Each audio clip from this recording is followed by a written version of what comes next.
About 15 seconds, I think, will be Okay.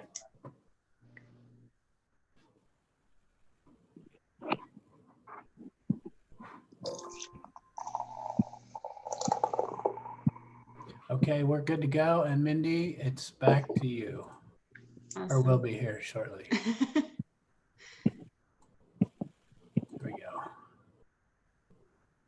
All right, we ready, Mindy? All right, you're good.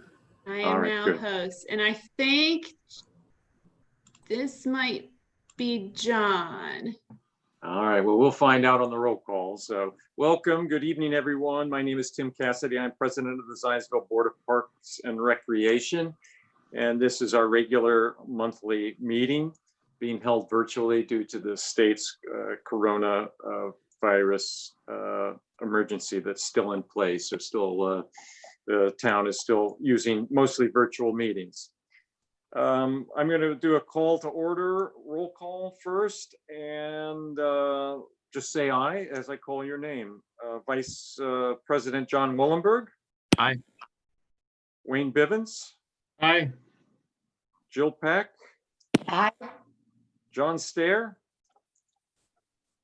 Hmm. John is not present, though Not yet. I do expect him to join us.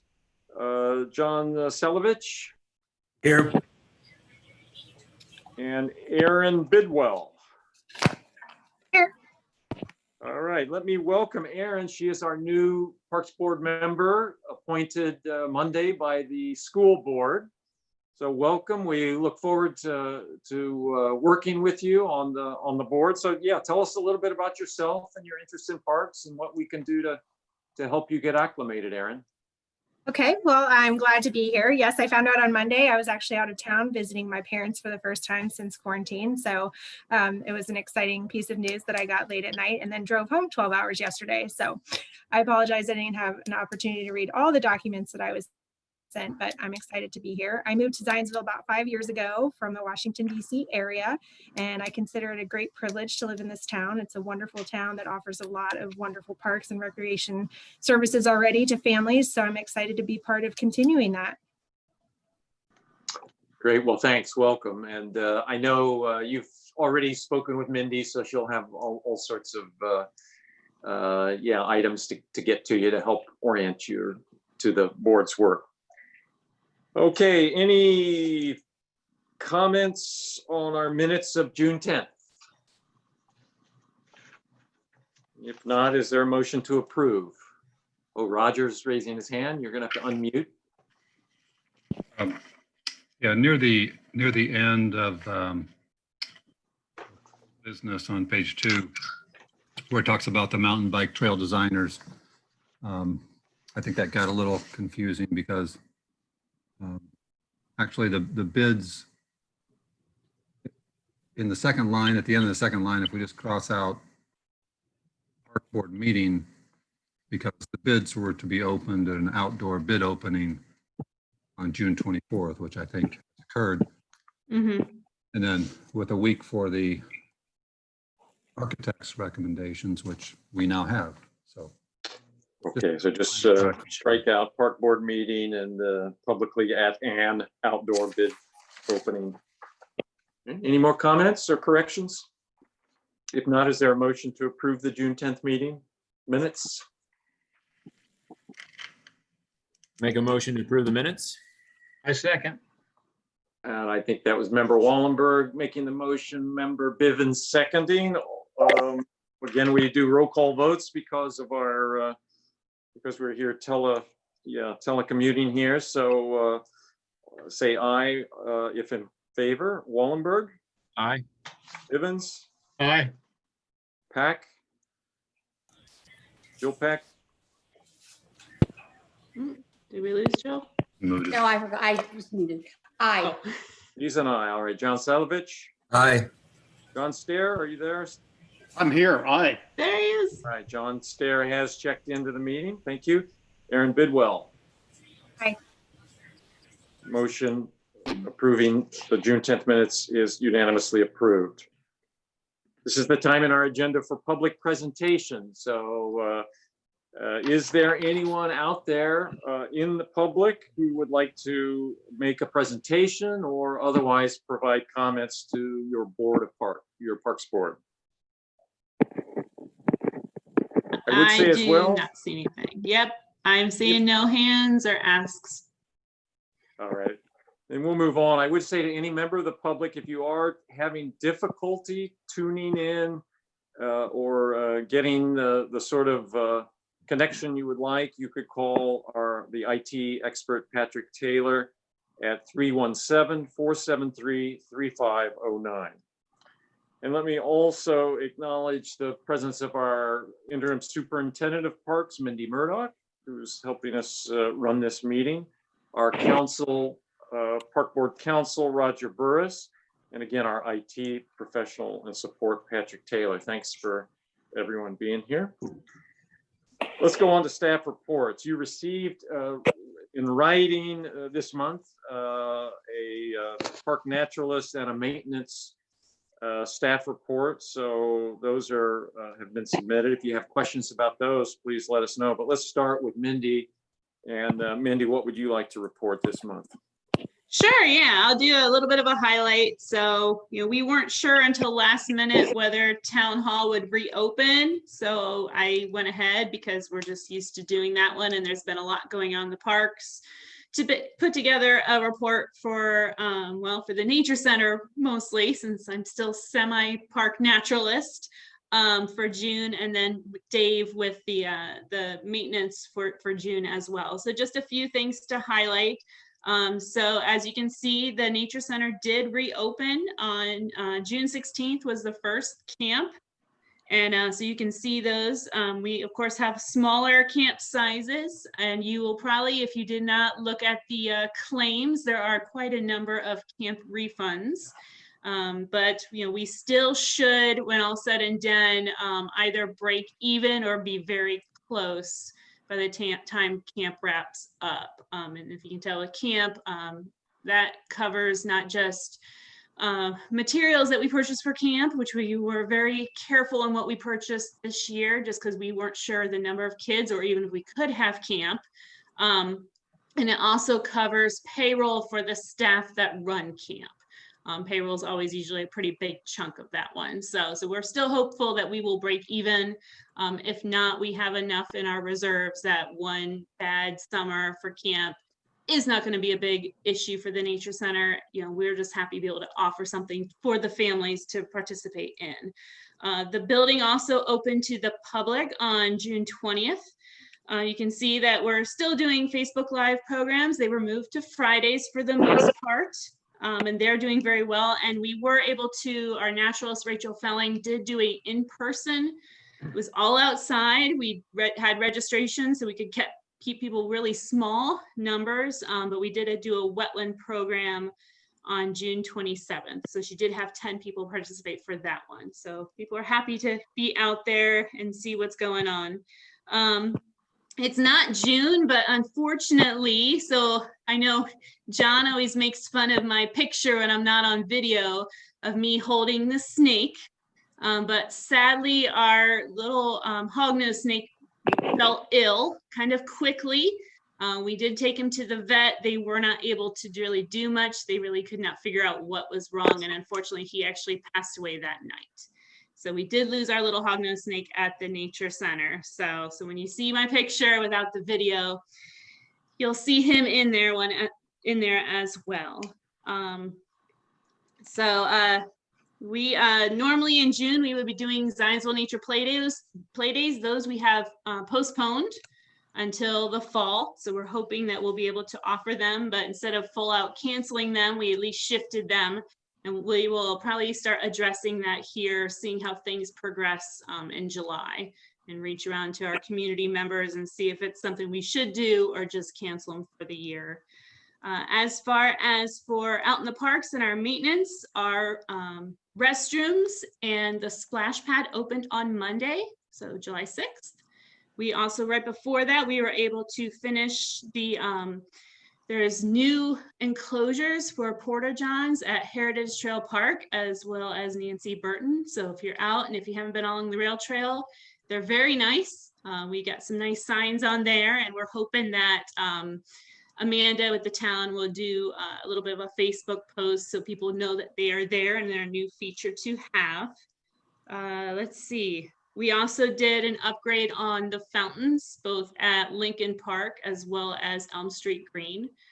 So if you haven't checked those out, they're running very well. They look beautiful. I've seen some pictures that people have taken of them in the parks, and so they're doing us justice as well. And then a lot of work that went on in Mulberry. We all kind of know that one with finishing up the parking ceiling. Maintenance guys got out and repaired the creek area for the splash pad. Did some concrete work there and put some rocks back that over the years have kind of shifted, since the kids do like to play in kind of the overflow creek area. We did unfortunately have a part of our splash pad actually stolen. We had a contractor out doing irrigation and did not secure the door, but happily we found the piece. It did not go far. It stayed in the park.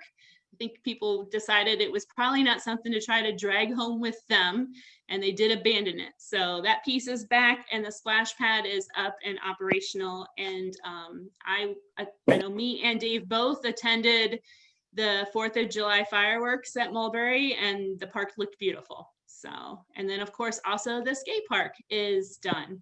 So, and if you haven't been out there to take a look at it, they did a fantastic job. And we've received quite a number of good feedback from different, and actually the mayor has received some good feedback and some emails and phone calls, and she did bring that up during a department head meeting, that people are very happy with the way this the skate park does look. So really that's kind of all I had, is kind of an update on what's going on out in the parks, unless anyone has any questions for us. Mindy, I have a question and a comment. On the claim voucher, you alluded to it. On the claim voucher, I think you said that the refunds were mainly from what, cancellations? Is that right, of some of your camps? So our camps, we decided the refunds are kind of a mix. They are full out cancellations that people Okay. just decided Okay. they did not want to attend camp. In the past, we've never offered that, but with the circumstances, we Right. felt that we needed to give them that option this year. So we do have full out cancellations. The other thing you'll notice is that we, because of my new role as interim, and then also because of the amount of work it would require for my staff to be able to clean in between each group of kids, the fact that the staff and are wearing masks during the entire time of camp. We were trying to keep things outside, and I will tell you this week, yesterday, and I'm sure tomorrow, they will be struggling, having to be 4 hours outside. Yeah. We moved all the camps to a one-day option. So some of that refund is us moving a week-long camp to a one-day camp.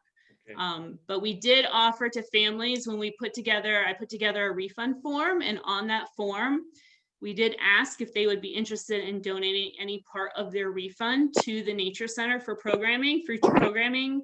And I'm happy to say a little over $900 was donated back to us from those refunds. So, Great. and we will use that money next year when we do camps. So. Okay, thank you. Yeah. The restroom enclosure, I think that enclosure was pretty much completed, or both of them were completed by our staff. Is that right? Yes. Yes. That's Dave. I visited the one at Heritage Park. I walk that every morning, and I want to commend you. Those were nice. That's a nice job you've done over there, and I think that'll get a lot of good comments, having a restroom, and it makes it very pleasing to have a porta-john close by that is kind of disguised. So nice job. Looks good. Thank you very much.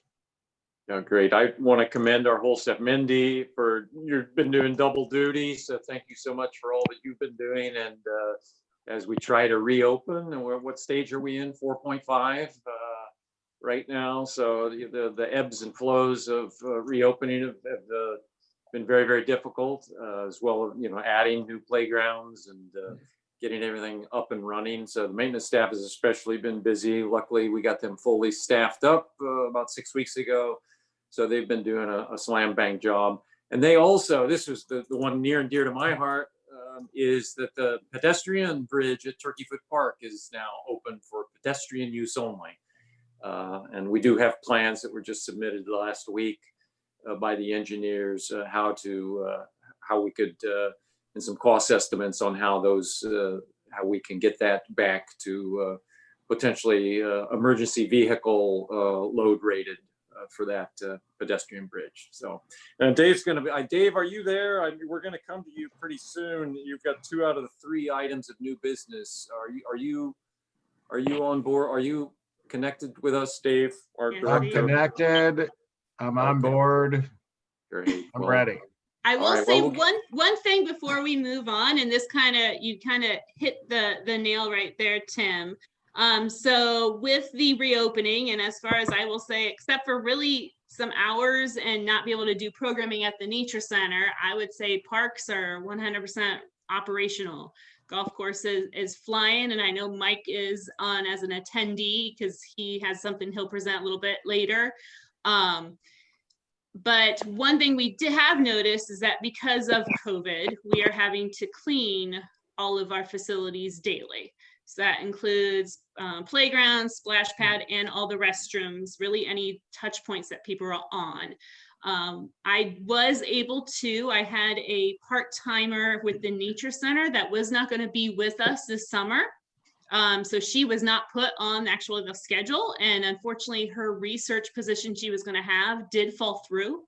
So we were able to pull her in as kind of a temporary help for Dave to give him some relief on the weekends so that his staff was not working 7 days a week every month. Unfortunately, well, good for her, but she actually got a new research position, and her last day is tomorrow with us as she heads off to another research job. So that was one thing that I wanted to bring up with the board. In the past, we've had part-time and seasonal work for golf course as well as nature center. We have the money available in our part-time funds, but we've never hired a part-time staff for maintenance or a seasonal staff position for maintenance. And we wanted to get the park board's take on if that would be something that they would be very favorable for, just to help with the situation that we are in now for the rest of this, probably summer and early fall, and then probably even into next year. I imagine we'll have the same issues that come across. So just kind of wanted to bring it out there and see if anyone would be opposed if we, reach out to HR and get that started and trying to hire in some part-time help to help our maintenance crew with cleaning and trash pickup. Yeah, if you have the budget and we're talking 20 to 30 hours for one part-timer, I see no problem at all, assuming Dave wants that. I think Dave would really like it. That's a huge assumption, Tim. No, I mean, and Mindy put it very well. If you consider, and we're just using, say, this weekend as an example, Rick Hypes is going to be working. He's on duty this weekend. Well, Rick worked 5 days will have worked 5 days this week. Saturday and Sunday, he will work 2 days, and then next week he will work 5 days. So that's 12 days. And I understand the weekend is not as intensive as the weekdays, but it's important for morale. It's important to kind of keep up the staff's just general good attitude and for them to be ready to go to business. So I really hope that you guys will consider this. I think it is a temporary type of a thing. When we are not in a full 3-bathroom and 4 playground cleansing and sanitizing, including trash and rail trail cleanup, we can do that on our own. But right now it's a little bit of a different situation. So thank you. Okay, very good. You're authorized to do that, and nobody has any objections. By the way, on budget, the new town CFO asked Mindy, and Mindy invited me to a meeting where the budgeting process was kicked off, basically, and it'll be a whole different all new charts of accounts, basically, and a new authorization for expenditure system. So that process will probably start in earnest in August. And then I think council meetings are scheduled for September, October, November. I can't remember which, but it'll go into September. Will be the critical. August and September would be our critical months. So, all right, let's move on to Roger Burris's Park Board Attorney staff report. Tim, can I ask a quick question before we move on? Mindy mentioned the skate park, and at the last meeting we discussed the concrete ceiling at the state park and what that was going to cost. Do you have anything to report on that? We do. We actually, we reached back around to Grindline. Dave was nice enough to kind of champion that one since he'd had a pretty good repertoire back and forth with the guys. We did mention to them that, they are our first choice for the work, but we already had paid for them to come out and to see if they were able, to work with us on the cost, because we knew it was something that should be done as far as pressure washing and sealing and painting all the surfaces, so that, we're putting all the work into it, that it looks pretty much spanking new and ready to go. They were able to work on that cost, and they actually dropped we got it down to $5,000. And so that was my threshold. So I went ahead and approved that. Our thought was that by the time we got another company out here, the cost savings probably wouldn't be that much different, because when you do get out there and walk around, there is a lot of concrete that you don't think about with the bowl and everything. Grindline also, they did some additional work for us, some different features and things. So they had leftover concrete, so they just made something because they felt like doing it. So we did improve the additional 5,000 for them to completely do everything. They also worked with Dave and his crew as far as talking about the materials that they were using. So hopefully in the future, that's something that we can do in-house to keep it maintained and hit that 10-year plus on that feature. So thank you, John Stair, for bringing that up. And by the way, as that was moving forward, we kept John Wallenberg, our vice president and our fiscal conservative, engaged in that, as Mindy and Dave did the research on what our actual arrangement was. So I was thanking John earlier this evening for saving us about $6,000 in terms of going back to them and pushing back a little bit on their offer for, I don't know, it was about $11,000 to do the basic, some of the basic concrete maintenance. So anything else before we move to Roger on staff reports?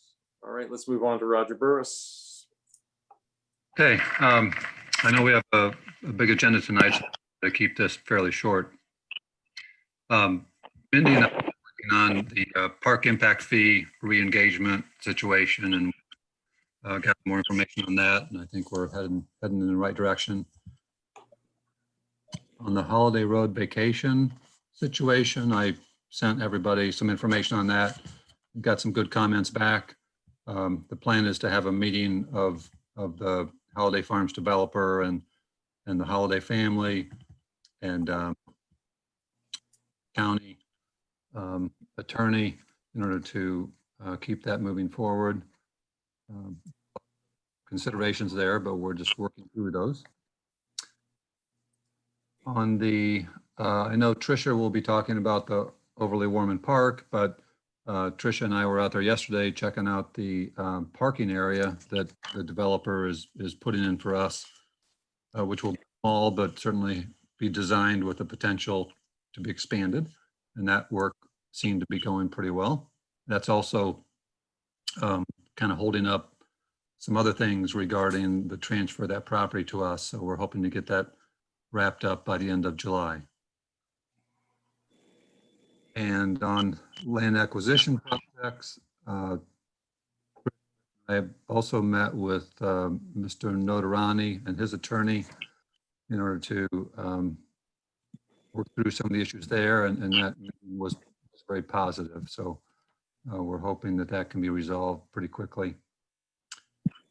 Lastly, I'm working on a piece of the Big Four rail trail up at the north end near the connection with Whitestown, where I've had trouble getting a response from the property owner. So I've contacted the Whitestown officials because I know they know that owner, and in order to try to get them to help us make that connection and get that one wrapped up as well. So, progress is being made on all these matters, and if anybody has any questions, I'm available.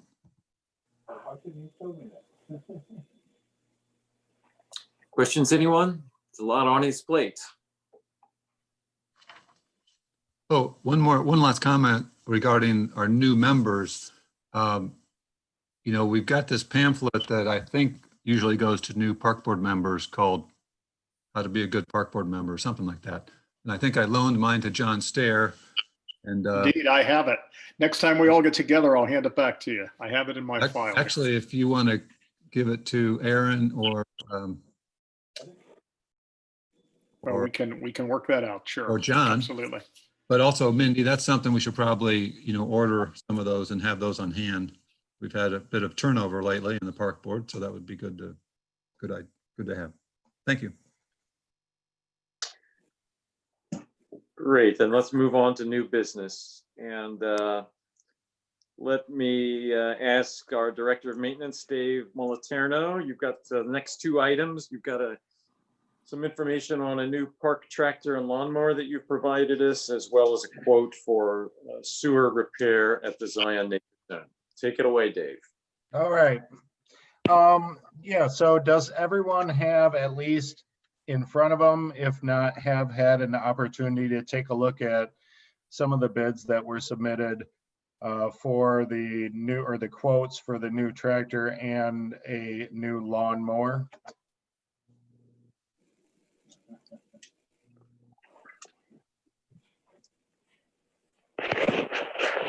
I'm guessing you do then. I'm not hearing anything. So I want to talk about in the board minutes here, or excuse me, in the full packet, we've got a couple lined out here. One from McAllister Machinery, which is a Kubota, and a John Deere from Reynolds, which is another local business just north of town here.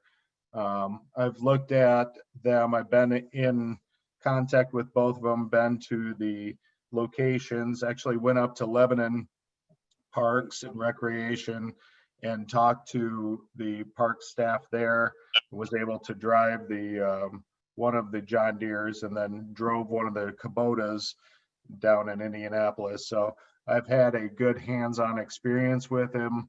And as far as my recommendation, there's a couple things that come into play.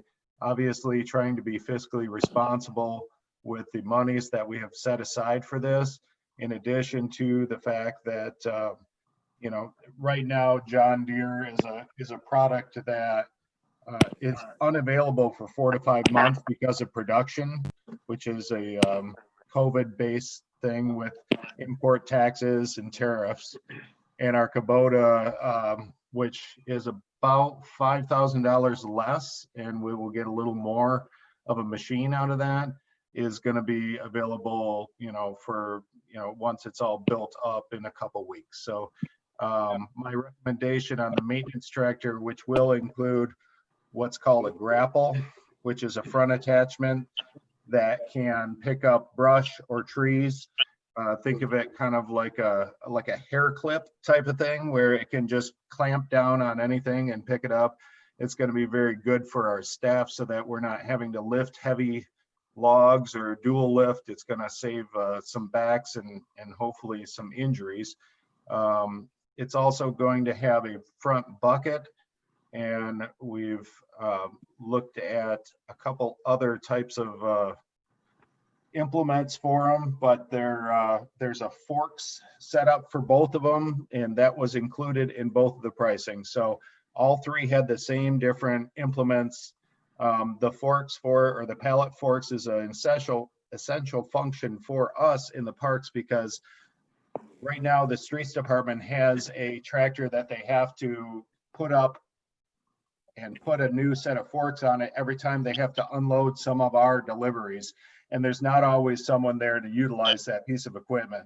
And as we continue to get things like the lumber that we got for the new enclosures and larger pallets of salt and things like that, we need that piece of equipment. So this is going to be a dual function piece of equipment as far as the tractor goes. We're also going to be able to do our own garden plots with it. I've foregone ordering a rototiller, but the idea is that we can rent one for about $300 for the day, which is a lot cheaper than owning one for just once a year when we're looking at doing our garden plots. So I've kind of thought this one out in a couple different directions. Secondly, we've got a lawnmower quote. Our last lawnmower was purchased 6 years ago to the day from Howard's Equipment. It's a Toro. It's been doing great. We've had some minor service to it, but it's awesome. So we're really very excited to have that as an option for us for one of the different selections. We looked at an Exmark, a Toro, and a John Deere. And as it stands to be, the Toro came out to be a little less expensive, available tomorrow. And with a vendor that we work with here in Lebanon, Howard's Equipment, who's been very good to us as far as taking care of all of our equipment when we do have problems. So those are the two main things as far as acquisitions go. And I welcome any questions. I have some documentation here if anybody has any questions about that. My understanding, Dave and Mindy, please correct me if I'm wrong, is that my vague recollection is that we considered and approved, again, that word approval is the one I'm have the vaguest recollection of, but last fall we looked at a Kubota tractor similar to this with a front loader, I believe, or more equipment on it, and that was about $50,000, and that is in our budget for this year. So in effect, this $30,000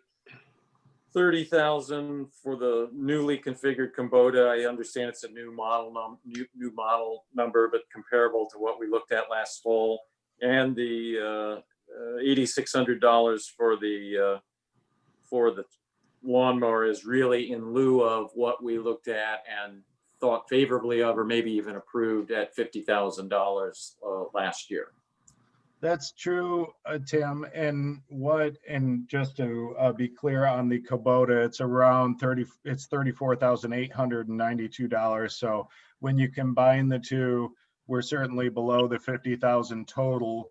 And some of the things that were taken into consideration with the HST Kubota last year, which was a different model, in having conversations with some of my directors of maintenance in some of the other towns around us, the idea of the cab enclosure and the idea of the backhoe, we took those away because they've all had problems with their team members hitting the cab enclosure because you have limited visibility when you have that as far as what's above you. So you tend to forget about that, and branches and all sorts of things will hit that, and that costs a lot of money, and it costs a lot of money to repair, and it costs a lot of money to have one. So what we've done is we've really designed a tractor around a more rough and tumble type of machinery. It will have protection for overhead, but it will not have a cab, because truly we really need to be able to see everything around us, and everyone has to be conscious of those things. So by doing that, it gave us the ability to get a tractor that has about 25 more horsepower, which is significant in the tractor world, in the diesel world, and will allow us to do more over time. So that's really what we're looking at. The quote you gave us in our package was from Sourcewell, dated June 10th, for $30,207. You say that should be there's probably an add-on that's we don't have in our package or that I don't see. It's on page 19 of the package, and if you look at the quote for the tractor, it does say 30,207.10, but as we add the forks, the grapple, the bucket, those are additional items that add to the piece of machinery. And if you go to the right-hand side of that column, you'll see those additional numbers. So Got it. I saw Lawn Pride. I didn't see Sourcewell on there, but now I see Sourcewell. So all from the same. I tried to roll it up in one. So sorry, I you know, those had to be individual quotes. All right. Mindy, any comments from you? You got the budget, I take it. And We do have the budget. Like I said, it was put in there to purchase, and and I know Dave's talked quite a number of times how we need an additional mower. We're roughly at 1.5 mowers and 4 guys, and that doesn't really work when there's a lot to mow. So yeah, having the ability to get a tractor that he thinks would be the best option for him, and then with that savings, be able to add a mower to our fleet, for maintenance fleet is for me, it's a great option to do. any other questions? All right, so we are looking for a motion for. I have one quick question. Did you say that the tractor has a mower deck too? The tractor does not have a mower deck, but we have in our fleet, which we don't really have a tractor to support it, but we have a bush hog mower, 60-inch, that we are going to be able to add to that. So that's already in our arsenal. We just don't have anything to pull it. Is that a PTO or is it have its own motor? PTO? It's a PTO. It's not a belly motor or a mid mount or anything like that. So, yep. But Awesome. but we have long cut grass we have to do and some bush cutting. So that's where that's going to come in handy. Perfect. So you haven't been able to use it? No, it's just sitting there and we need a tractor. So, All right, so we, if there are no more questions, we're looking for a motion to Make authorize a motion. Approve. Dave and Mindy to act on the June 9th and 10th quotes of Sourcewell for a Kubota tractor and accessories, and a June 9th quote from Howard's Lawn for a Toro lawnmower. I see John Salovich. Yeah. So moved by John Salovich. Is there a second? I'll second it. Who was that? Who did that second? That was me. John Stair. All right, you're off my screen. So Member Solovich's motion. That was me, yes. And John Stair seconds. Let me do a roll call. John Wallenberg, Aye. Wayne Bivens, Aye. Jill Pack, Aye. John Stair, Aye. John Salovich, Aye. Aaron Bidwell. Aye. The motion unanimously carries. All right, Dave, you want to brief us on the Zion Nature Center sanitary sewer issues? I'd prefer not to. Yeah, that's yeah. So just to get people up to speed, a few months ago we put in, or we had a clean out put into the outside of the Zion Nature Center, outside of the house, so that we could do a scope and determine whether or not we need to clean out, because we've had sewer backups within the building itself, throughout the drains, throughout the toilets. So I believe we were somewhere in it for about $3,600, hoping that we could get through there with some kind of a snake or clean it out and it wouldn't be too much more. The fact of the matter is that we have, and I don't know if Mindy shared it, but if anybody's interested in watching a YouTube video of the snaking of the drain for 120 feet, it is available. So you can let Mindy know and we'll get that to you. But the Happy to share. the video does not lie, and I will give you, and I'll summarize it. And basically there are a lot of bellies in the clay pipe that is going out somewhere around 30 feet, we get into some bellies, and those bellies, this pipe should be sloping at a slight degree, but the bellies are underneath the concrete or the asphalt where the buses go over, and that heavy compact that was on top of it has basically pushed that clay tile down. So bellies create holding places, and they also crack the pipe.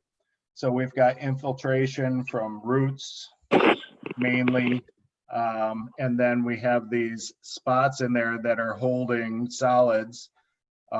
In addition to the fact that there was a union or a coupler that was put on when it went from clay pipe. I assume the schools did this at some point before they paved. That union has failed.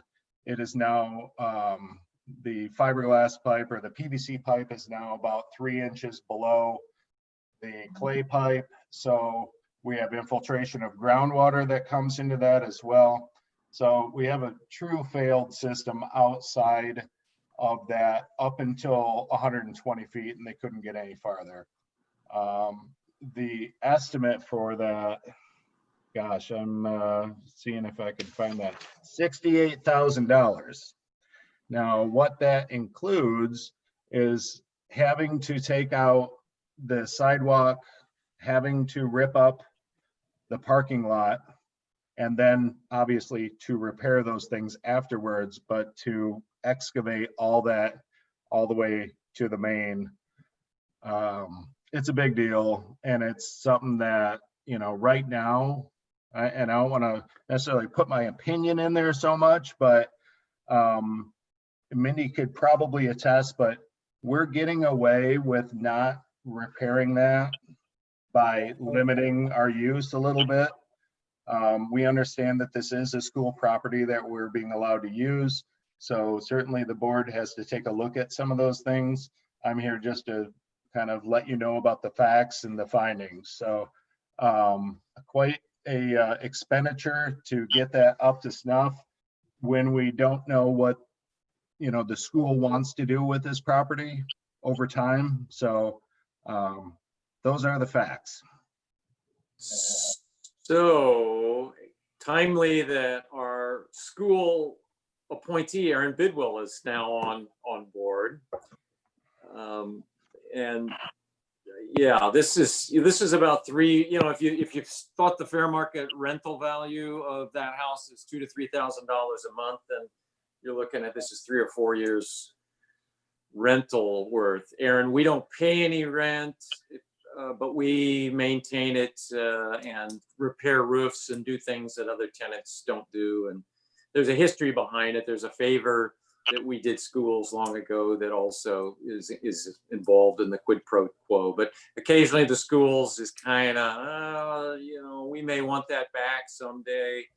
Last year we were looking at building a whole new nature center along with a new municipal complex that the town council voted down 4-3. So that was fine, but that got scuttled in November, December.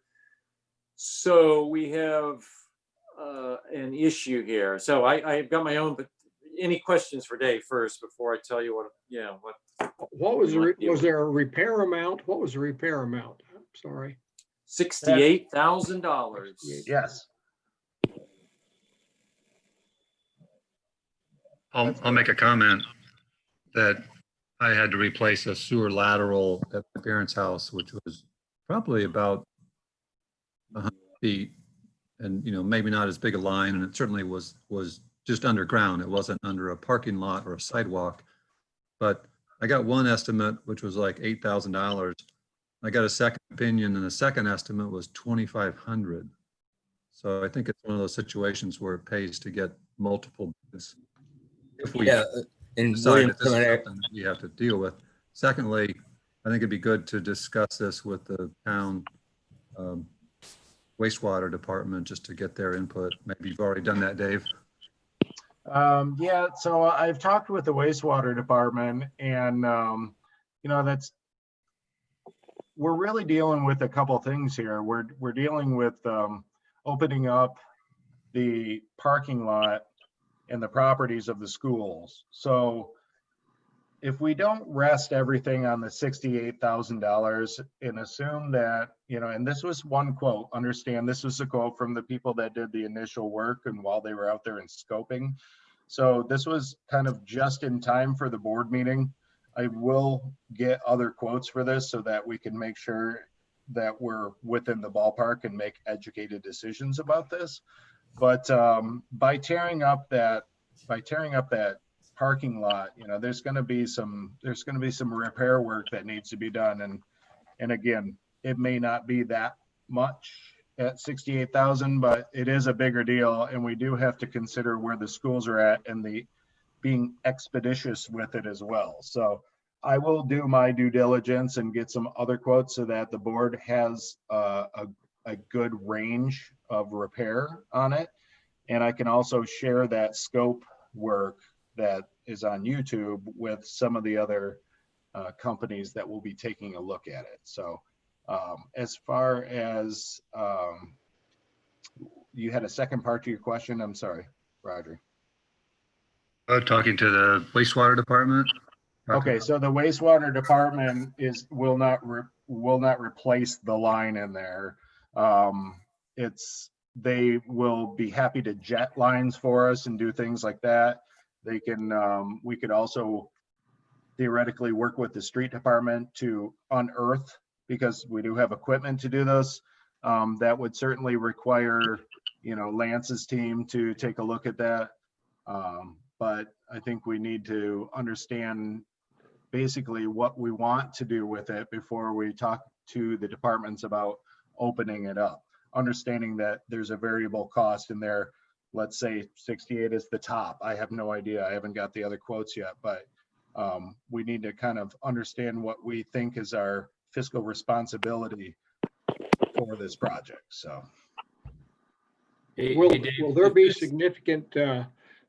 significant interruption for the school buses and so forth that come into that parking area? Or is it away from all of that? Mindy, isn't that, and help me understand this because you've been out there more, but isn't that where the buses go? And I do understand we are not in school season yet, but as you guys understand that we're there in a month, right? In whatever capacity that is, so. And the plumbers might not be able to do this for two months or so. Sure. Yeah, I mean, I'm assuming the line itself runs down the road itself. And so that is the road that the school buses actually come in on to drop the kids off and pick them up.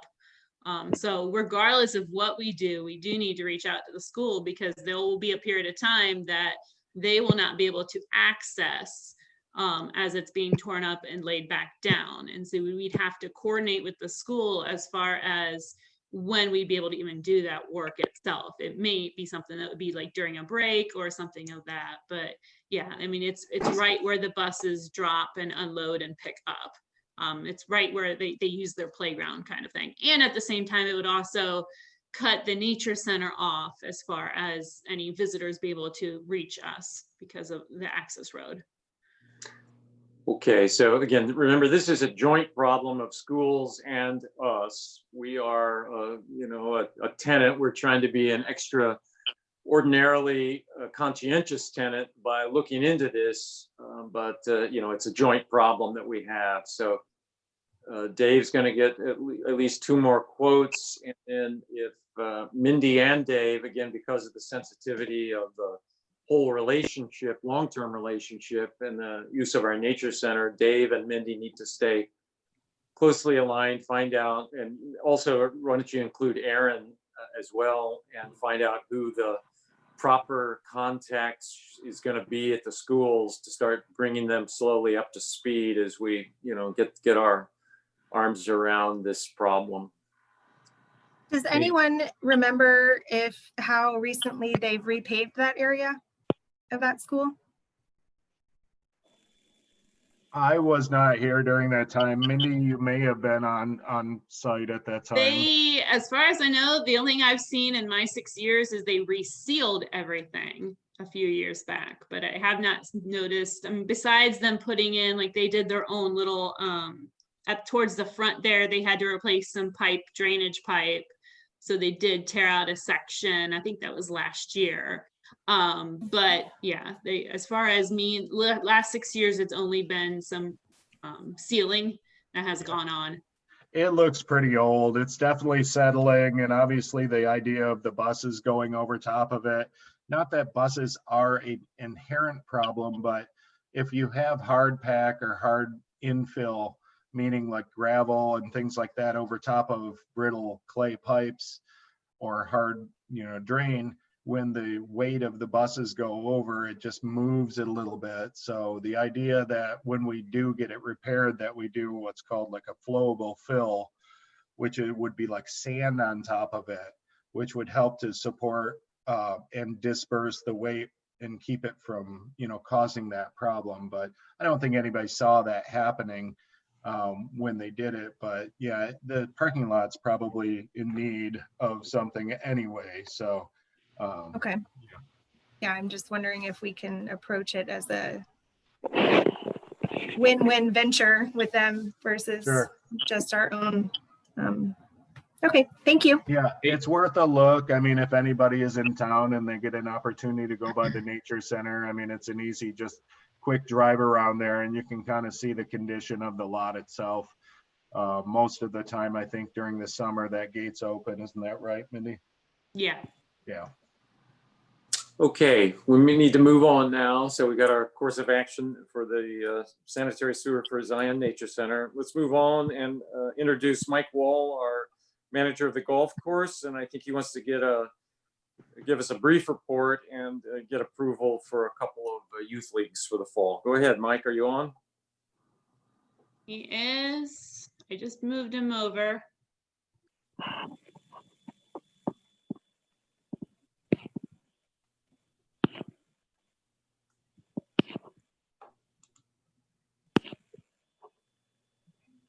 Are you there, Mike? Yeah, good evening. How are you? Right. Good. All right, you're on, Mike. Again, give us an update and kind of give us the brief on what you would like approved by the board. All right, so real quick, I've got people have approached me about a junior golf league at the golf course that would go from the end of August to the beginning of October. It'd be for junior golfers age 6 through 12. They would pay approximately $150 per person. And it would be late afternoon on a Saturday or Sunday. And that's one proposal. So a junior golf league. The other proposal that would kind of increase the exposure for the golf course is the Zionsville Open. That would be October 3rd through the 4th. That weekend, there's no IU, Purdue, or Colt game. Well, actually, the Colt game is away. So there would really be no other potential activities for people to go to. And so for that, it would be a 2-day event on a Saturday and Sunday, approximately 60 players with an entry fee of $50 per person. And then if they were to ride, we would just charge them the extra fee for that.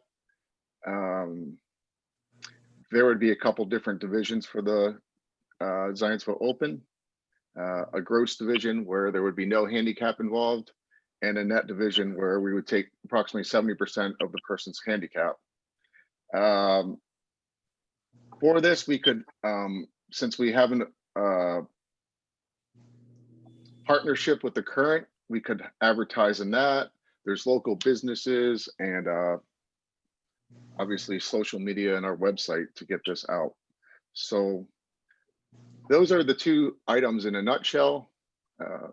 Each activity would probably bring in $3,000 for the golf course, and take up about, well, the Zionsville Open would take up 2 hours of tee times on a Saturday and Sunday, and then the golf league would take approximately 90 minutes of tee times on one weekend day.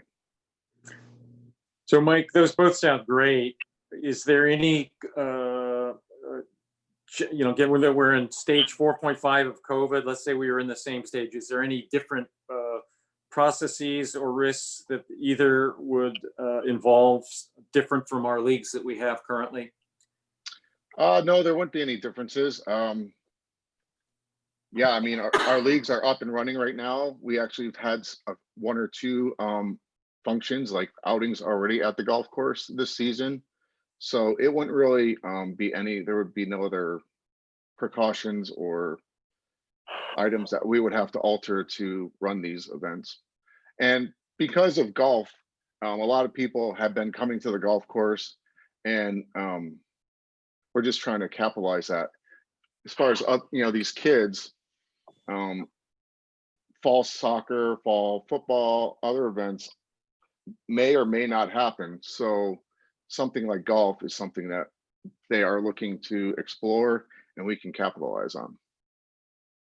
Wonderful, wonderful. I don't think the board needs to formally approve this unless Roger says otherwise, but are there any questions from any other members?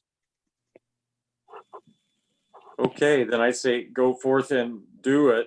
One additional golf course related item, Mike, I understand from our budget kickoff with Mindy that, you and Mindy are going to be working on the golf course budget.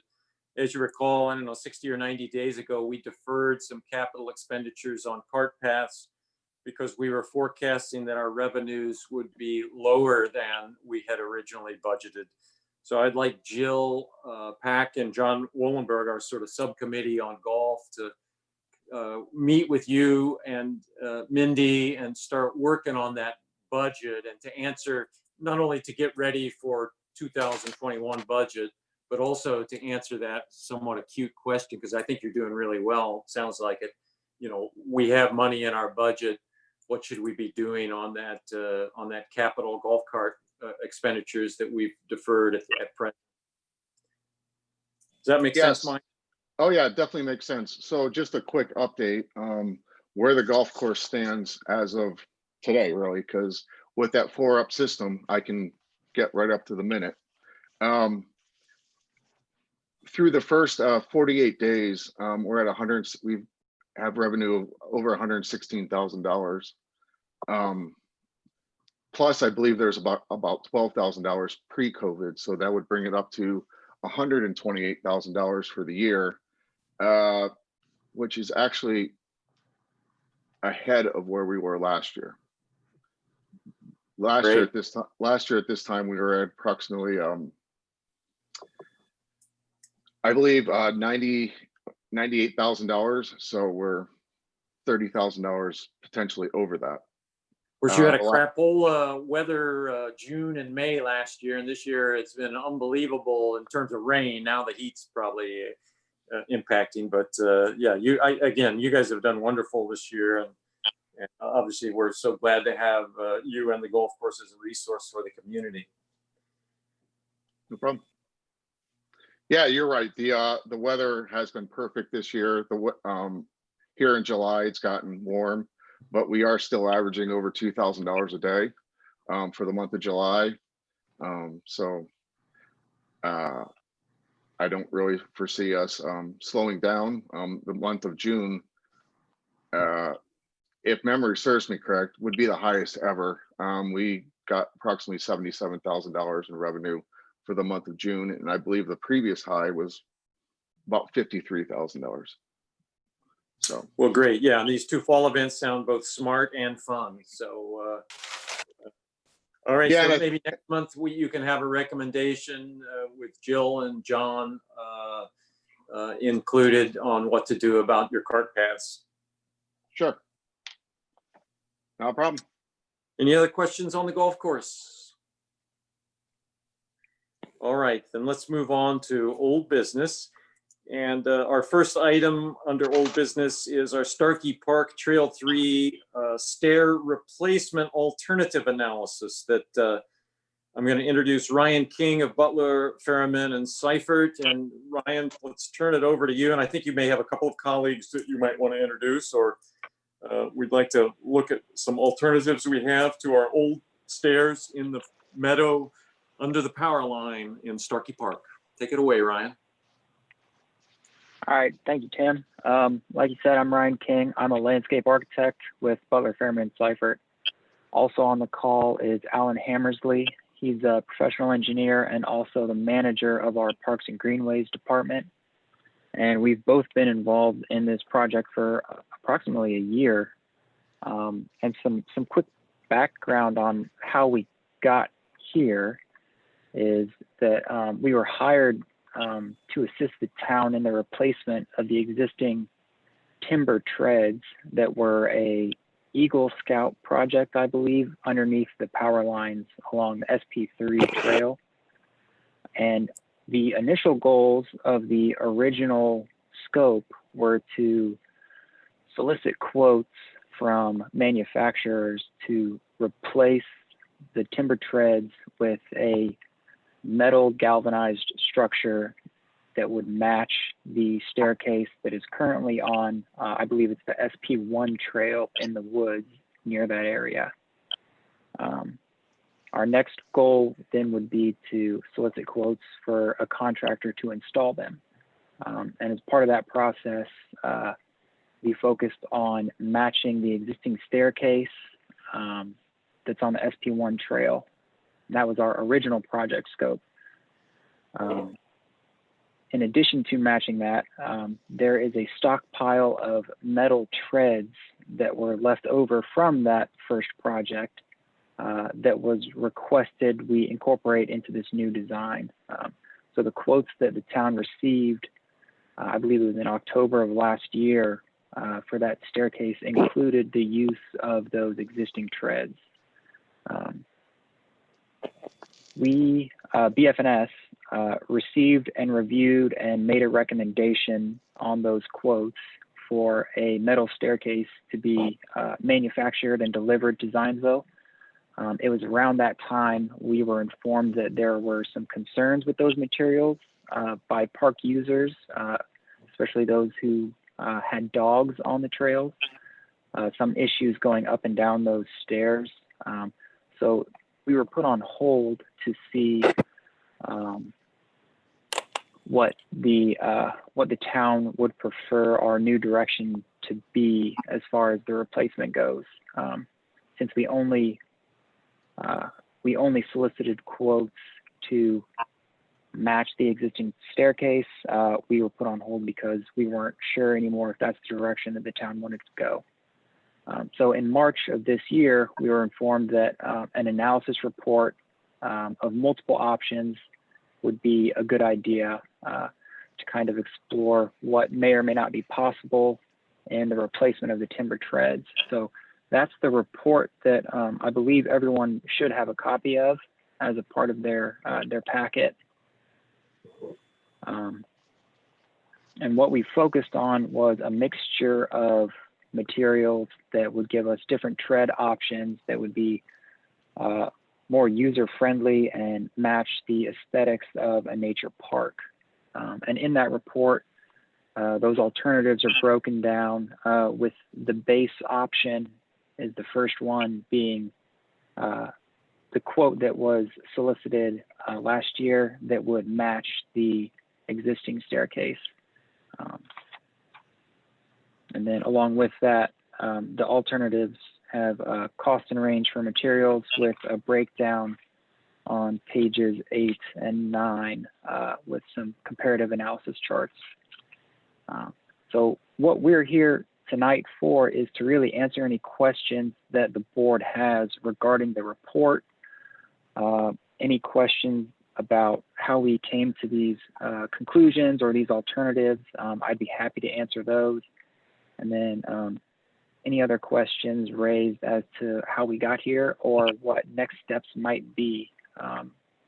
Be happy to answer any questions.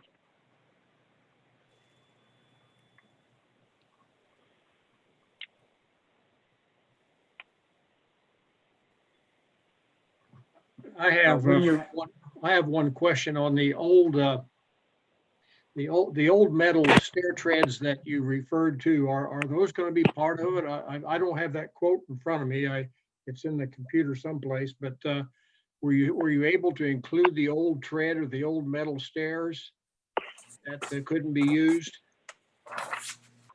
We were, so in our base quote that we solicited last year was a galvanized metal staircase system that would include those treads as a cost savings as a part of that manufacturing process.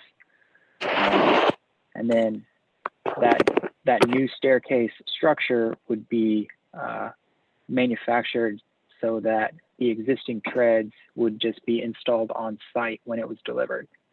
So we wanted that to be, we wanted to show a little more cost savings than what we got in that quote, I believe. I think that quote came in not quite as low as we were expecting, with all the treads already being owned by Zionsville. So that was kind of, I think, a hesitation point.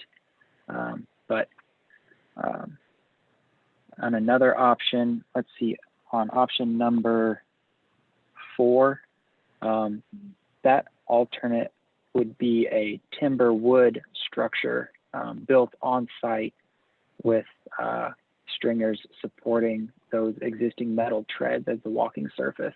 So there were multiple ways that we tried to work those metal treads into the options for the town. So Ryan and Alan, and this relates to both our existing steel staircase with the open steel treads and your option, I think it's 2, the hybrid. When you clamp some sort of composite, nice composite on top of the tread, yeah, how durable is that? How much maintenance is that? You know, I just see these bolts that are loosening. You have to keep on tightening up. And how slippery is a surface like that? Yeah, that's a good question. Which the cost will really depend on what kind of material you go with, whether it's pressure treated lumber used or if it's a composite like Trex or one of those other branded products. Let's say you go with the top of the line, but go with the Trex or the composite. So I think that's, if you were going to do it, you'd go there. So then, yeah, how durable is it? What kind of maintenance, and what's the slippery factor on it? Right. So the maintenance, of course, the main question I'm getting to is how are the pets really going to like it? Pets in our maintenance group. So I think that the pets and the soles of people's shoes will be more familiar with that. Pets probably wouldn't have an issue going with up and down a composite staircase. The lifespan on that is very good. I think the only maintenance factor really is some soap and water and pressure washing if it starts to grow mold on it. The one thing that you'll see a larger difference in is the friction factor. Those open metal grates right now are extremely abrasive, and the open grate style means there's really good traction for shoes and boots all year long going up and down. When you put a solid surface like a composite deck down, it's going to be not as traction as an open metal grate, but they should have something rated for outdoor use, just like an outdoor boardwalk or a deck. So a rough texture, but it'll still collect water and debris on the surface. But it should be rated just fine for outdoor use. One of the alternatives you explored was traversing Switchback trail, a couple of those. And I would say later on in this meeting, we're going to look at a quote or a bid from a mountain bike trail, professional mountain bike trail company, and they're bidding $8 per linear foot for a single track. It might be a little narrower than what you would want there. So you're talking 300 to 500 feet of trail. That would be, $3,000 to $5,000 plus, I don't know what sort of surveys or power company cooperation you'd need. So that's one choice we have. Of course, the fundamental issue that I want to poll everybody on this is when I ask I'm a heavy Starkey Park user, and the current steel staircase is very, very unpopular. I haven't found anybody who uses it, or very many pets that use it. There's a wonderful now bandit trail that goes right down by it that all the dogs use. So any other data that anybody has on steel? You know, we have a timber staircase that Dave and his crew fixed up. You know, can be slippery. So I hope each of you have got on that and have an opinion of it. You know, we have one steel staircase and we have one older Dave Moliterno maintained timber staircase. So yeah, what are you hearing from users, folks? Tim, what's the objection other than the dogs don't like it? Some people just don't like the looks of it, or is there something? Yes. Okay. Yeah. You know, I've heard that from some hikers. You know, one very credible. You know, I haven't met anybody who really likes it. It's the dog users that really have. You know, you have a substantial percent of our normal users of our park. You know, there are a lot of dog walkers who are using Starkey Park, and they cannot use those stairways. You know, or they've had to adapt. Now they have to take their dog off the leash to go down the bandit trail. That's probably what most are doing at this point. And Tim, those metal staircase for the winter time, I mean, that is an essential set of stairs. It sheds water, it sheds snow. As Ryan said, it's got a high grip factor on it. And when you consider the remoteness of Starkey Park, obviously we're not talking about taking out those, but although people may not like the looks of them, that may be one of the safest ways to get into that Starkey Park in the wintertime. So I think having maybe an alternative, as has been discussed by Ryan, and something not see-through, which seems to be what the dogs have the hardest time with, is that when they look down and obviously it's on their paws too, but when they look down, they're seeing the ground, right? So it's see-through. Even my wife, when she goes through there, she's not terribly comfortable looking down and seeing the slope side. So I think that's where that solid surface will certainly help out. But make no, you know, there will be whatever SP3 staircase is, composite or wood or composite with grip, there will be a slip coefficient going on there because of just the nature of that exposed area under the power lines, not within the woods, and just precipitation, snow and ice buildup. And those are things that as a maintenance team, we really can't. I mean, we could shovel it, but I mean, you're generally shoveling snow down to an ice base.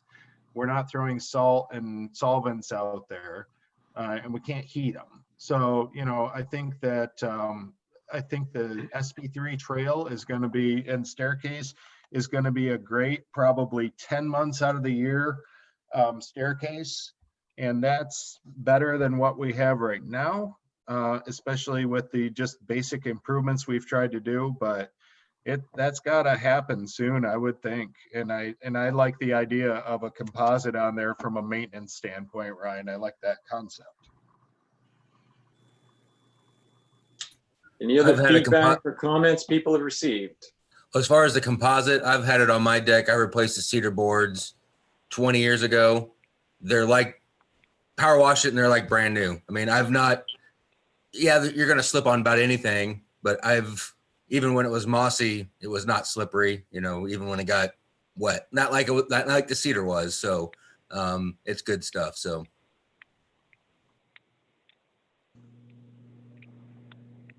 Yeah, one way to look at it is we do have one safer, or let's say less slippery stairway, and I have my choice. I can take my dog down the timber stairwell. They're really in the same location. They're not far apart. So I do have a choice. I can either go down the metal if it's a snowy, wet day, or I can take my pet down the timber stairwell. So I do have a choice at least right now.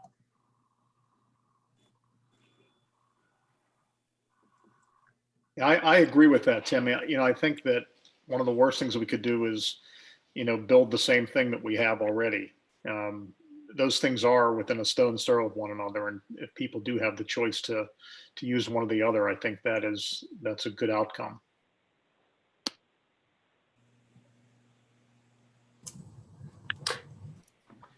Well, You never want things to be any- intrusive in the nature forest, though, too, in nature, very just very obtuse. I remember walking up on that stairway and it just literally shook me.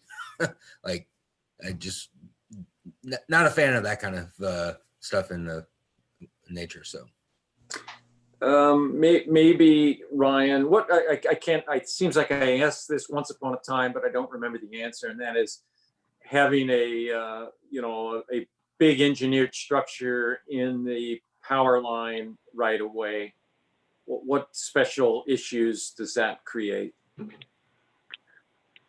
So yeah, we have our utility coordination group working on that as they were working on that as a part of our original scope, and through our coordination with them, they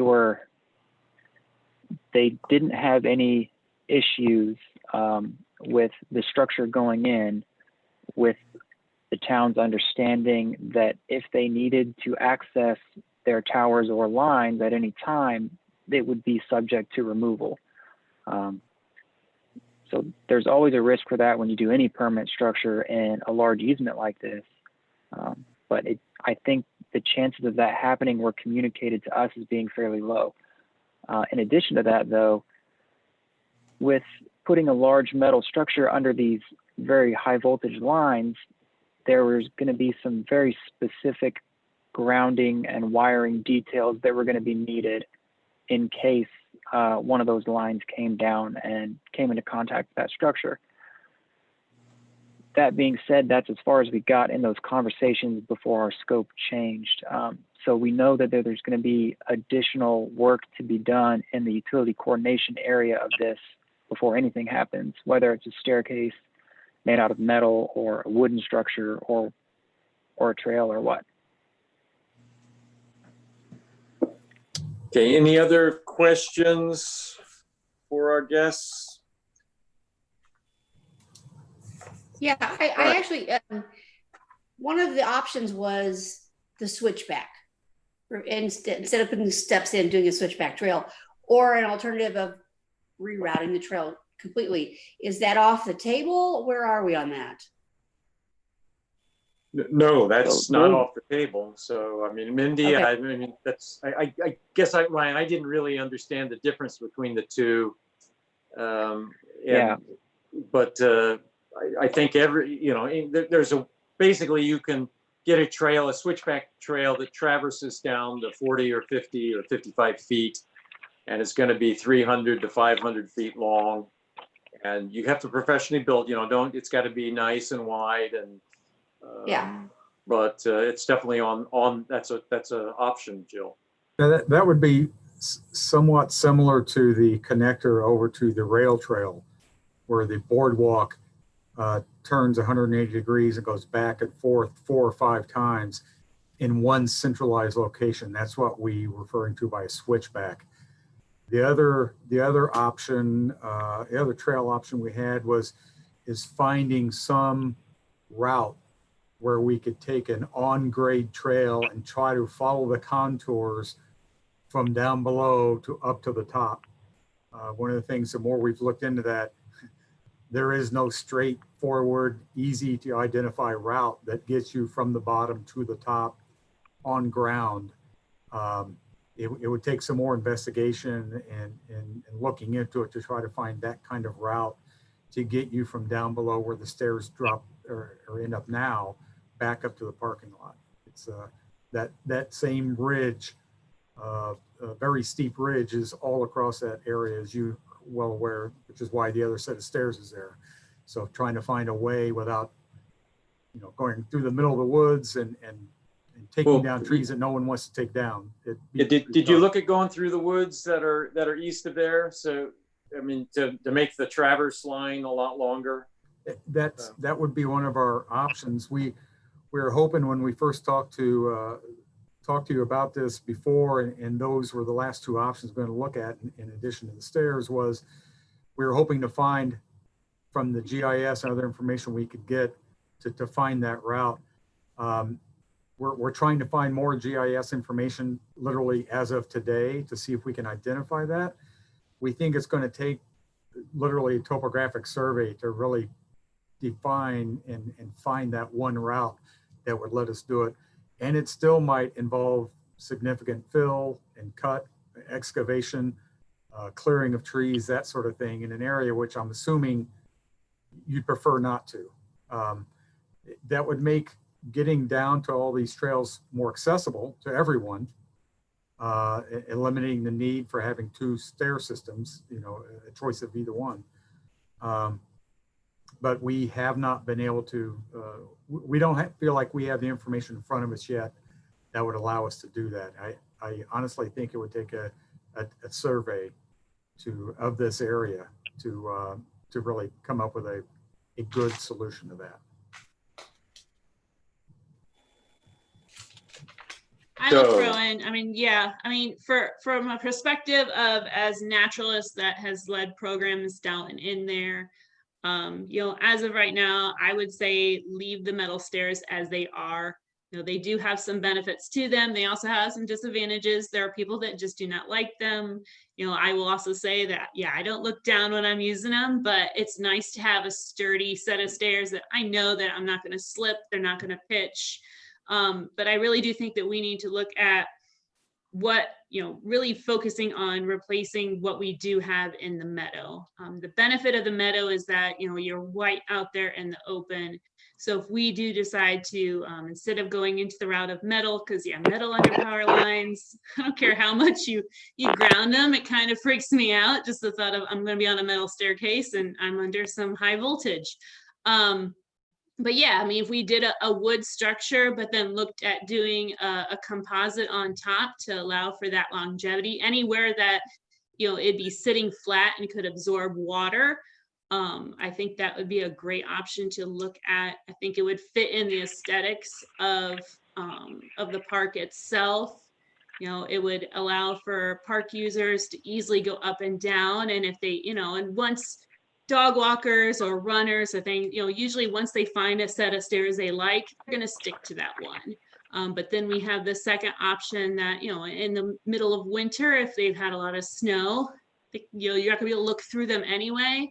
And you might get dog users and dog walkers to use that one. And that could be something that we'd have those two options available. We could look and see what, after those two, the feedback we get from the community. And it could be that we have two options now and the community are happy, or we still hear a lot of complaints. And then we look at what would it be to, change out the SB1 stairs to something that would be more favorable to more people. So, but that's just my thought as someone that uses that with a lot of different ages and a lot of different type of people. Okay, so let's table this. We'll bring it back next month. Maybe, Mindy, you can have a stair hour. Invite people out to sample our stairs. Get a sample of a tread with some composite bolted on it as well to take a look at. That might be helpful to have as well, Ryan. I don't know if you could jimmy up a bolt on of one of the treads. It's probably in your closet. So, all right. Any other questions before we move on? That will be tabled then and brought up again next month. So again, everybody try to think about it, get out there and ask people questions, consider options and alternatives. And thank you, Ryan and Alan, for your time. We really appreciate it. All right, Thank you for having us. You're welcome. Next, we'll go to Tricia McClellan of REA, and she has a couple of items that she needs our your attention about. Trish, welcome. Hi. Welcome how is back. everybody? Thanks. Start with pickleball. Okay, let's start with pickleball. So pickleball, we got 2 quotes. And I think Mindy has shared that with everybody. AG Sports Surfaces, and I think they're actually in Carmel, so they're local. Their quote was $52,150. And then one from Myers Construction, and they were the ones that gave us the original quote, and their quote came in at $110,518. The difference in timeline for those 2, AG Sports, it's likely going to be next spring. We'd be very first on their list for next spring, possible for this fall if they could get it done, if they could get their other work done and still have enough good weather. And then Myers Construction actually had a start date of August 1st. So that was kind of the big difference with timeline. Our recommendation would be to go with AG Sports unless there's just a big demand with you all to, get the project done sooner. Comments, questions, anyone? Tricia, what do you attribute to the huge difference in the quotes? So our cost opinion was, if we take out the contingencies, it was $57,267. With the contingencies, it was more like $75,000. The Myers Construction is a GC with Leslie Coatings actually doing the work. So a lot of that is the contingency that comes in with a general contractor.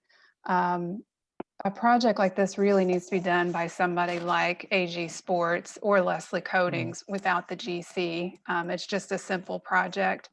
And then the expedited time frame, I think, added into that higher number too. It's a lot higher than what we would expect.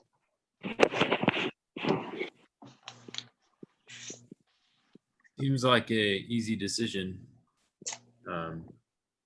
When we look at it, as long as we're not pressed to get this in by the end of the season, I think it's a easy decision to go with Trish's recommendation.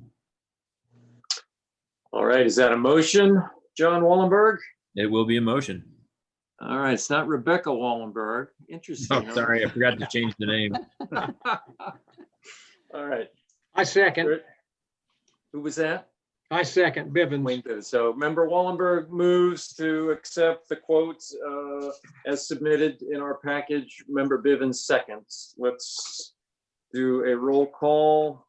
Question. John Wallenberg. Aye. Wayne Bivens. Aye. Jill Pack. Aye.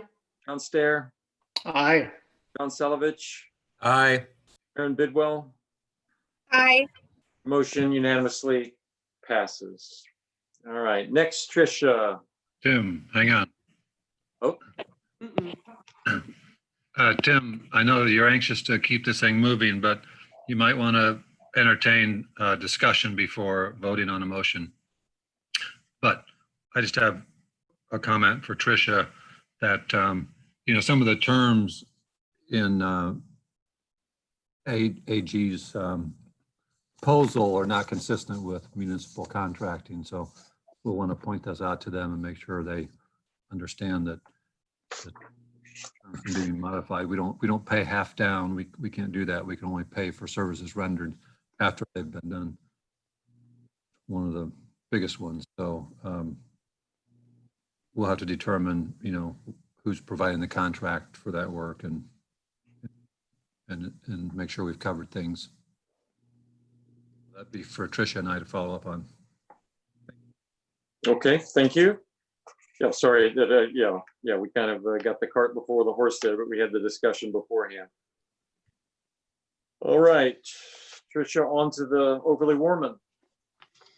So Overly Warman, has everyone had a chance to look at the virtual open house, the website? Yeah. Any questions or comments, things we need to change? I think it looks great. And I as do. as I mentioned earlier, I tried to come at it as I'm somebody who just has a casual interest in the project.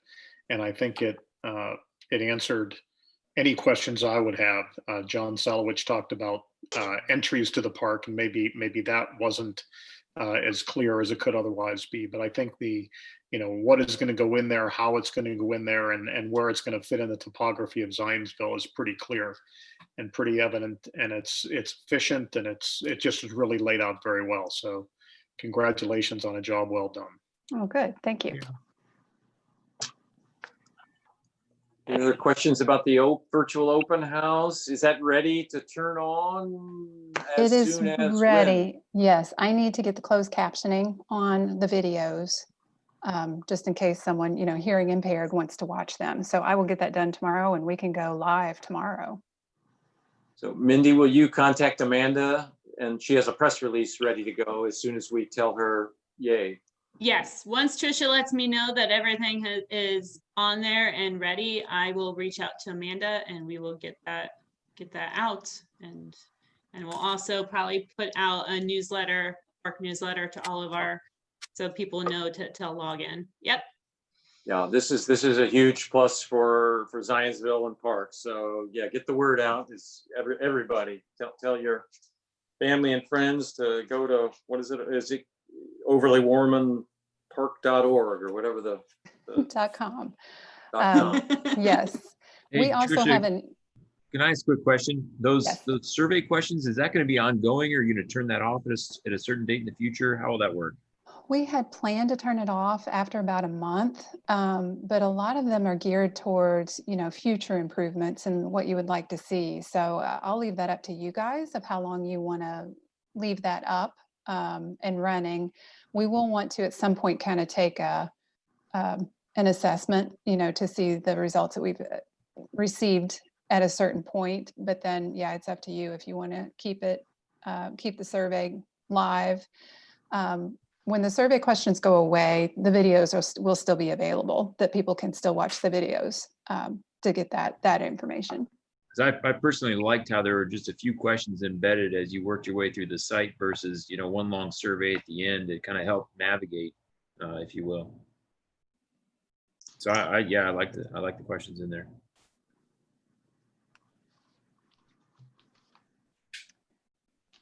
We do have an email list from the master plan process, and we'll plan to just kind of send out a little blast to that email list to let them know that there's an updated website, because those will be people that can help us spread the word too. Great, good idea. All right, Trish, you wanted to go over the mountain bike. Yeah. Yes. So we received one proposal for the mountain bike trail. We sent it out to 3, and I talked to a couple of them right before, and one of them just didn't have his stuff together, so he didn't get the quote in on time. But the quote that we did receive was from Progressive Trails. REA has worked with them in a very similar situation in the past. These guys are great at what they do. They're very passionate about what they do. They're kind of considered leaders in the industry. There's lots of others doing it, but they are kind of the ones that started it. And that the quote that they gave us, I kind of provided a summary, so our budget was $100,000. So I gave that number up front. We have this much money to spend, and told them we were looking for a trail that was between a mile to a mile and a half. And their quote included 1.25 miles with 10 common features. And that's things like an embankment, or, like a little rock, event for bikes to jump over, and the number of unique features. And they gave us 4 of those unique features. And the unique features are usually a little more complicated, but they're also very structured to what they find out on site, which is perfect for us with the stone and the concrete that we have out on the site. They also include a design fee in that, and their schedule works perfect with what we have for the construction of the park. They'll actually be out this winter, and we'll do some design work with the board and with us as consultants, actually getting out, in the park and walking it so they can develop their plan for the trails. And then they will actually start construction in the spring. And they're very hands-on, they'll have a plan for where the trails will go, but once they're out there in the spring, if they need to reroute or they see something cool, they will do that while they're out there. Any questions on what you saw? Oh, the alternate bid cost. I did ask for an alternate on an earthen pump track, and talked to these guys before they gave me the bid. Basically, nobody likes the earthen pump track because they're not maintained properly. They're very hard to maintain. They prefer to do the asphalt pump track. And the pump track is just, it's what it sounds like, just a bunch of little hills. It's used a lot for training. We never had an asphalt pump track in our budget. That was never, put in there just because they're significantly more expensive. And actually the price that they gave us for their earthen pump track is higher than what we would have been paying for an asphalt pump track. So I would not recommend going with that alternate bid cost for the pump track, and that would just be something that we might incorporate in the future.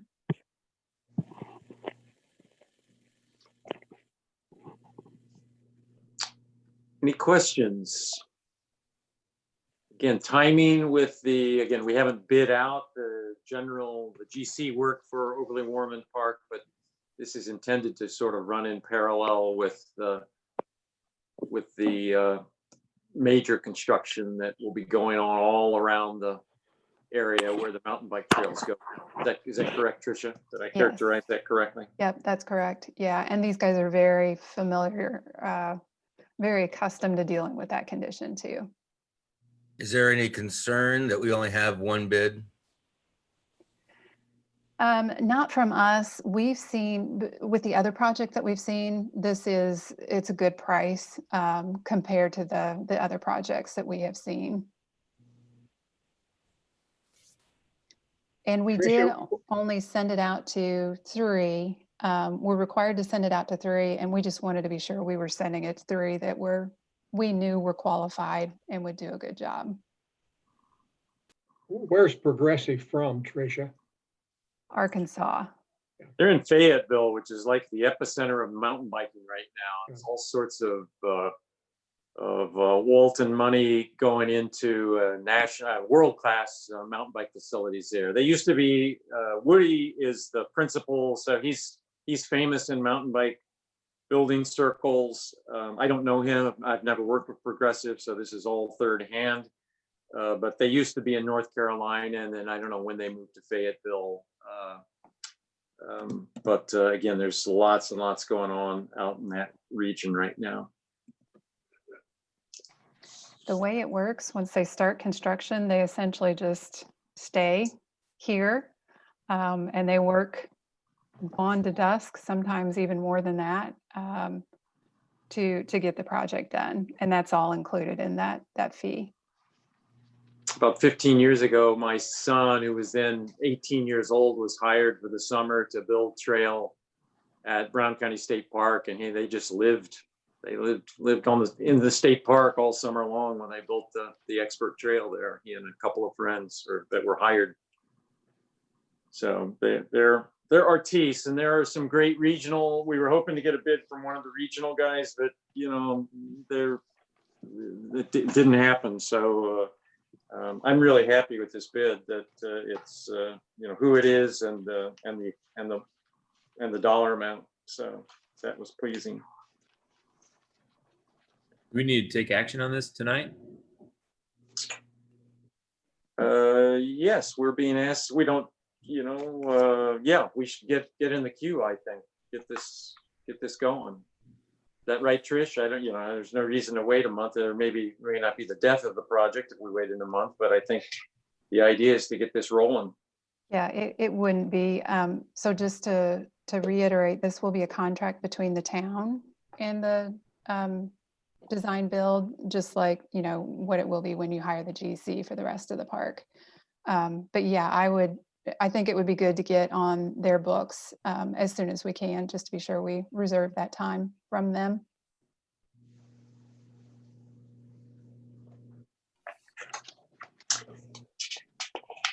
Great.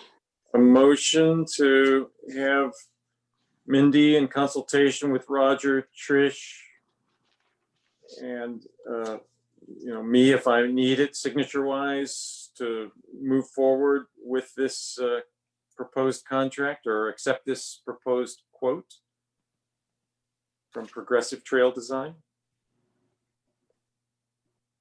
I would make the motion that we approve the $100,000 quote from Progressive for the mountain bike trails. And I'll second that motion. Member Wallenberg makes the motion to accept the bid and Member Stair seconds it. Is there any more discussion about the motion or the materials you've been given? Yes. Could we add to the motion authority of the superintendent or president to sign the agreement, please? I will amend my motion to include the authority of the superintendent and or president to sign the agreement. Thank you. And the second agrees to the amendment? John Yes, Stair? indeed. Yes. Okay. All right, there being no further discussion, we'll call the roll. John Wallenberg, Aye. yea or nay? Aye. Wayne Bivens, Aye. Jill Pack, Aye. John Stair, Aye. John Solovich, Aye. Aaron Bidwell. Aye. I also vote aye, so the motion unanimously carries. Trish, do you have anything else? You also have a lot going on. Making good Our world. progress. Yeah, making good progress on the construction plans. We reviewed a set yesterday out in the nice warm sun, 50% CDs. So we're making good progress with those. We will be submitting for the town's development plan approval here in July. And the specs are also, we've got those well underway too. So that one's right on schedule. And then the Big Four Rail Trail South Extension, same thing. We're making really good progress on the construction plans. And those are right on schedule. Great. So the timeline for the Overly Warman Park is to complete the construction bid documents by the end of the summer, take any input from the planning meetings or our open house meetings, incorporate that into the construction documents, and then hopefully get bids in September. I don't know what would the timeline be for the bids rolling in. Yeah, September. So we would hope to get it out to bid early September, late August to early September, and then bids would be due in September. All right, very good. That's exciting. Anything else, Trish? Nope, I think that's it for me. All right, then let's move on to the recreation or programming assessment planning project. And I think John Stair volunteered to update the board on it. I just have made some notes from our meetings, and I'm going to go through this quickly. I promised Mindy 3 minutes or less, so let's see what I can do here. We had a kickoff meeting with our consultants on June 10th, which was the date of our last board meeting. And since then, we've met 2 more times. In the first meeting, we refined the SWOT analysis, which is strengths, weaknesses, opportunities, and threats to the park system. And you'll find that on page 45 of your packet. If you have anything to add to it or anything you want to talk about on that, I would encourage you to contact either me, Wayne, or Mindy, and we can certainly put that up for consideration. On the recommendation of our consultants, we decided the first step in the process would be pulling together face-to-face meetings with stakeholders, such as other town departments, the school district, library, chamber of commerce, community foundation, HOAs, that sort of thing. And because of the limitations due to COVID-19, we decided to arrange several in-person meetings outdoors at Mulberry Fields. and then add virtual meetings as well for those who can't get to the outdoor meeting, so that we can get input from all the interested parties. So in our second meeting, which was on July 1st, we made a specific list of those that we would include in our stakeholder meetings. We decided that Mindy would draft a preliminary email to encourage their participation, and then Pros would follow up with an email that has specific details. And the first face-to-face focus meetings are scheduled for July 28th and 29th at Mulberry Fields. July 30th and 31st are the backup dates should we get rain or some other issue that would come up. And then the virtual meeting will take place after that. Now, Pros, our consultants, will be running these meetings. They're going to be looking for some very specific things, but we are all welcome to attend if we wish to do that. Pros is also working with the latest demographic data released by the state, as well as information that we're gathering as part of our greenhouse gas survey, which is also being done, as you know, in association with the state. And after the stakeholders offer their input, we'll pin down dates for public meetings. There will be 3 later this summer going into the fall. And we will keep the board appraised of all those dates and times if you wish to take part. And Pros is also moving forward with a statistically valid and community needs electronic survey. We will have more on those as they proceed. And our next task force meeting with them will be on July 15th.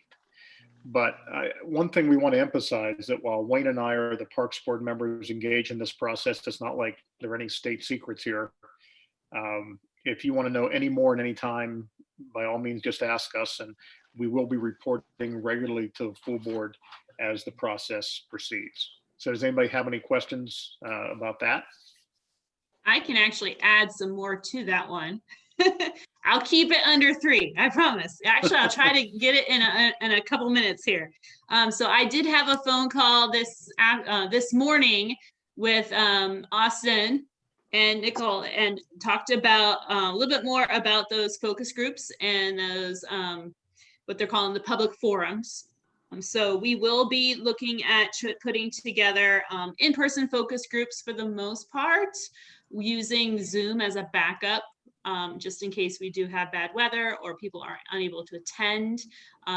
We are not going to give people multiple options, because then we know that people won't. So if we, send them an email and say, hey, can you be in our focus group? We're going to meet at 10 o'clock at Mulberry Fields. And then we get a few people that say they can't, then we'll look at using Zoom or another source to bring them in. One thing they did stress is they are going to do individual one-on-one meetings with the elected officials. So I'm going to be sending out emails here. They just got me some samples to work off of for like the mayor. They also mentioned that they could do that for the park board members if you would like to individually talk to them, or they would be happy to work something into a park board meeting. Or if you would prefer, we could set up a Zoom type meeting for just the park board to get everybody's feedback. So that was one thing I wanted to bring up to see how the board might feel, how they would like to put your input in. You're always welcome to go to a public forum, but they kind of wanted you to be separate from any of this, your own stakeholder, because you all have a vested similar interest as far as with the parks go. Before we finish that one, so right now we are looking at our first, we're really going to push to try to get most of those stakeholder meetings at Mulberry Fields on July 28th. And then also that one public forum will actually be that evening at Mulberry Fields as well. We've decided to move one of those meetings to Town Hall on a Saturday during the farmers market. And I just got word, actually, right before this started, I got an email from the farmers market saying they would be happy for us to be there at the Town Hall Plaza. So one of those public meetings will be during the farmers market. I've already talked to Amanda about making sure that they get highlighted in everything that we can as far as social media, newsletter, and then we will use the third one will be a virtual that we'll be looking at doing probably that Thursday, August 6th. Right now, unless, if you guys don't care, or we were looking at either July 28th or August 1st for the farmers market public forum. Does anyone have a preference? I got the okay for either. You don't have to attend. I'll be there. So Mindy, are we just trying to gather people that are coming to the farmer's market, or are we trying to gather anybody that wants to come? it Well, I would be any, so for the public forums, it'll be, it'll be the entire time in the farmer's market. The one at Mulberry Fields would be in the evening. And it's mainly, it would be anybody that might be in the area. That's one reason why we put Mulberry Fields, because of how busy it will be with the splash pad. It's probably besides Starkey, it's one of our busier parks, but more likely we'd actually get people versus people running their dogs in Starkey are probably going to stop and see what the crazy people at the table are doing. So we would have it open, we'll advertise it so people can drop in. So then it would also benefit the farmer's market because you'll have people dropping in. But the other thought was that then we're reaching out to a section of the community that maybe not everyone that goes to the farmer's market really utilizes our parks. And so that might be a nice thing that, they're not expecting it. They may just walk by.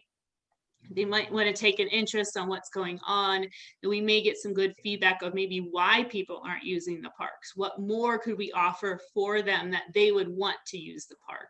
So that was the thought of moving it from actually one of our parks to an active event. And right now with COVID, there's not too many events that we can pick and choose from. It's not like we could have Fall Festival coming up or any of that sort. But we do have the farmer's market, and it has been going very strong. We thought that'd be just a nice. I guess I brought that up thinking, would there be a conflict for parking? How much parking really is there for more than just the farmer's market? Do you think there'll be plenty of parking to accommodate people who just want to come to the forum and not the market, or maybe it's not a concern? I don't know. I mean, the farmer's market itself has that concern, but I know the church next to it has opened up. And so that will be within, when we advertise, we will let people know that parking would be available. They can easily, park there at Town Hall, or park in Boone Village Shopping Center and walk over, or park at the Christian church and take the rail trail to it. So we'll make sure we let people know where there is parking for that one.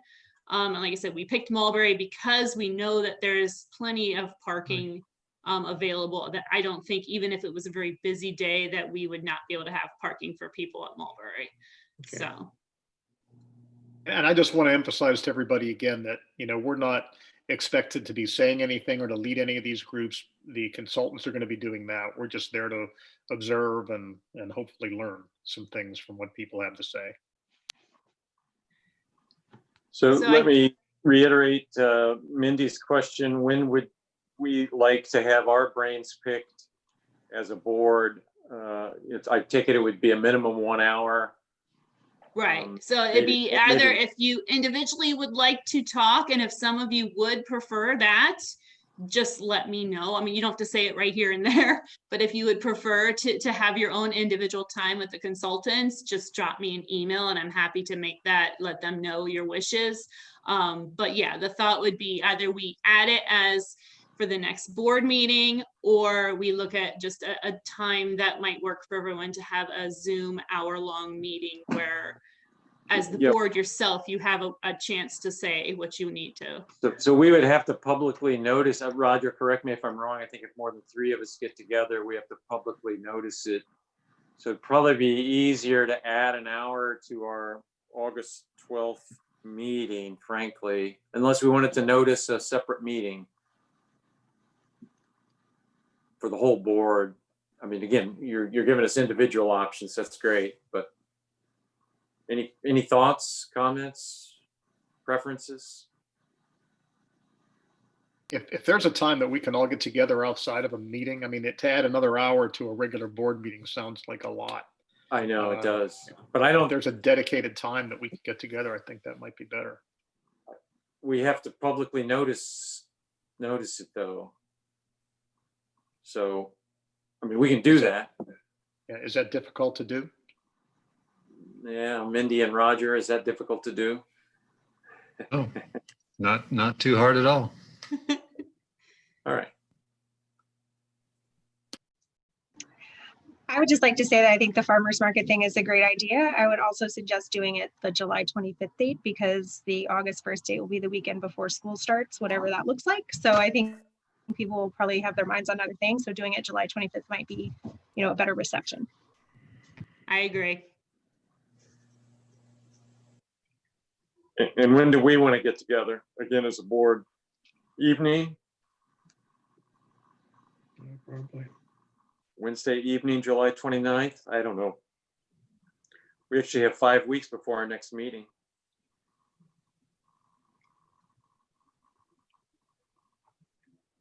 Don't everybody get too excited too soon. At the end of this Well, meeting. as being one of the retired guys in the group, I'm pretty flexible. So Yeah. 29th is good that for would me. work for me. Yeah, All I'm right. fairly flexible myself. Don't rub it in, but that date works for me also. I'm good for that day too. All right, so it looks like we're going to have a special meeting on the 29th of July. All right. And it need I'll not be touch- executive. Do we? Yeah, Mindy, you can work with Roger about I'll whether. work with Roger and also touch base with pros and make sure that works within their schedule, and then I'll let you guys know. All right, So. great. Okay, anything more on the pros assessment? If not, are there any other board related items? If not, claims have been presented to you. Are there any questions or comments about the claims as presented to each of us?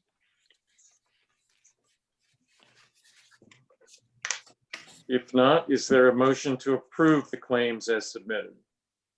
I make the motion to approve as submitted.